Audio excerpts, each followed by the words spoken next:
Hello friends, स्वागत है आपका मेरे चैनल पे एक नए टॉपिक के साथ। तो सबसे पहले तो देखिए ये मेरे कैमेलिया के फूल कितने खूबसूरत से खिले हुए हैं। तो ये जो फूल है गुलाब की तरह दिखते हैं और इनका नाम कैमेलिया है और इनकी कलियां जो हैं वो जून में बनी थी और अभी जाके खिली हैं। बहुत ही स्लो ग्रोइंग प्लांट है।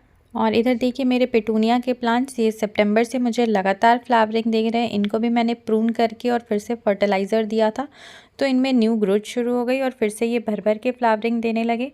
और इधर भी देखिए मेरे पुराने वाले सारे प्लांट्स रखे हुए हैं। हालांकि इनकी पत्तियां थोड़ी पीली हो गई हैं, लेकिन ये फिर से फ्लावरिंग दिख रहे हैं। देखिए ये प्लांट थोड़ी लेगी सी लग रही है, तो अगर मैं प्रून करके उस समय फर्टिलाइज़र नहीं देती तो सारे प्लांट्स ऐसे लेगी हो जाते और फिर सूख जाते, क्योंकि ये 4 से 5 महीने तक लगातार फ्लावर्स दे रहे हैं। और इधर देखिए मेरे न्यू वाले प्लांट्स रखे हुए हैं, तो इनकी लीफ देखिए कितनी ग्रीन है।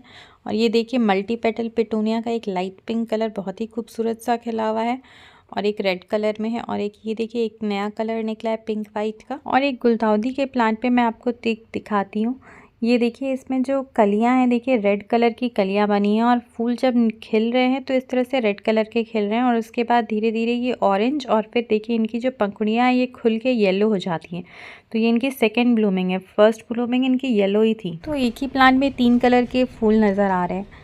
और चलिए अब टॉपिक पे आते हैं। तो आज मैं आपको बताने वाली हूँ कि जब भी हम कोई लिक्विड फर्टिलाइज़र देते हैं तो उनमें हमें क्या सावधानियाँ रखनी है।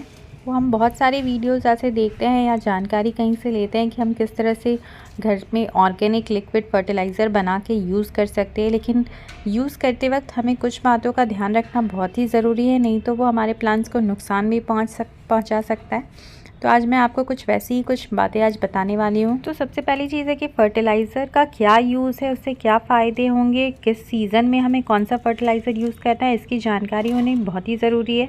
तो देखिए मेरे सामने एक ये जो फर्टिलाइज़र है ये है सरसों खली का फर्टिलाइज़र। तो अभी आप लोगों ने देखा होगा कि सरसों खली प्लांट्स के लिए बहुत ही फ़ायदेमंद होती है, ठंडी में बहुत ही अच्छी फ्लावरिंग में हेल्प करती है। और फिर ये देखिए दूसरा फर्टिलाइज़र है प्याज के छिलकों का फर्टिलाइज़र।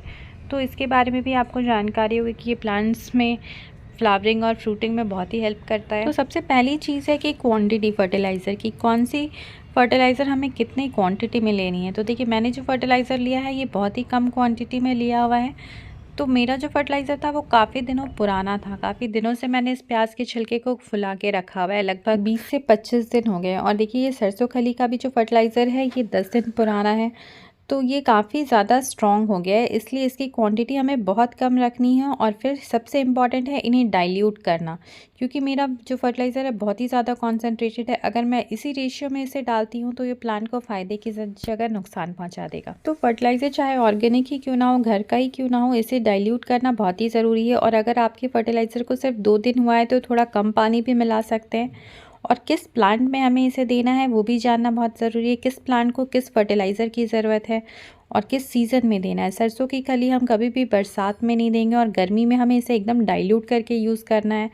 और अगर हम इसे उल्टा करते हैं तो हमारे प्लांट पे नुकसान हो जाता है। फिर है कि हम किस समय इसे हमें देना है। तो बहुत ज़्यादा कड़ी धूप में हमें इसे नहीं देना है, जैसे दोपहर का जो टाइम होता है। और अभी ठंड के मौसम में तो 10 बजे तक, सुबह की 10 बजे तक आप इसे दे सकते हैं, या फिर आप शाम को 4 बजे के आसपास दे सकते हैं। और जब हम ये फर्टिलाइज़र दें तो मिट्टी एकदम ही ड्राई होनी चाहिए, कभी भी हमें इसे गीली मिट्टी में नहीं देना है। तो देखिए अभी मेरी मिट्टी पूरी ड्राई है। और मेरा ये जरबेरा का प्लांट है जिसमें मैं सरसों की खली दे रही हूँ। तो इसमें मेरे कोई भी बर्ड्स नहीं आई हुई हैं, तो इनमें मैं सरसों की खली दे रही हूँ। तो आपके जिस प्लांट में बर्ड नहीं आ रहे हैं उसमें आप ये फर्टिलाइज़र यूज़ करें। तो जब आप वीडियो देखते हैं या किसी भी खाद के बारे में जानकारी लेते हैं तो उसके जो यूजेस है वो देख लें कि किस प्लांट को किस फर्टिलाइज़र की ज़रूरत है। और हर एक फर्टिलाइज़र के बीच में, अगर आप एक प्लांट को 2 फर्टिलाइज़र देते हैं तो उसके बीच में आपको कम से कम 7 से 10 दिनों का गैप ज़रूर ही रखना है। तो ये भी एक बहुत ही ध्यान रखने वाली बात है कि 2 फर्टिलाइज़र के बीच में हमें कुछ दिनों का गैप ज़रूर रखना है। फिर देखिए मेरा ये कैलेंडुला का प्लांट है, तो इसमें जो फूल के साइज़ है थोड़े छोटे आ रहे हैं और प्लांट की ग्रोथ भी थोड़ी स्लो है। तो इसमें मैं प्याज के छिलकों का फर्टिलाइज़र दे रही हूँ, जिससे कि प्लांट के ओवरऑल ग्रोथ में इसे हेल्प मिलेगी। और देखिए जब भी फर्टिलाइज़र दे लिक्विड तो हल्की से मिट्टी की गुड़ाई कर ले, जिससे कि ये पूरी अच्छी तरह से प्लांट पूरे फर्टिलाइज़र को ले सके। तो हमें ये सब चीज़ें ध्यान में रख के अपने प्लांट्स को फर्टिलाइज़ करना चाहिए कि किस प्लांट्स की किस हिसाब से ज़रूरत है। हमारे यहाँ का वेदर अभी कैसा है, बारिश हो रही है और हम कोई लिक्विड फर्टिलाइज़र दे देते हैं तो वो प्लांट्स को और नुकसान पहुँचा सकती है। फिर सरसों की खली को देखिए, जैसे हम गुलदाउदी के प्लांट में यूज़ करते हैं तो जब उनमें बहुत सारे बर्ड्स आए हुए हों तब हम ये फर्टिलाइज़र नहीं देते हैं। तो आप इन सब बातों का ध्यान रखेंगे तो आप फर्टिलाइज़र से पूरी तरह से फ़ायदा ले पाएंगे कि हमें प्लांट को किस समय में देना है दिन के और कितने दिनों के इंटरवल पे देना है। ये सारी जानकारी आपको रखनी ज़रूरी है।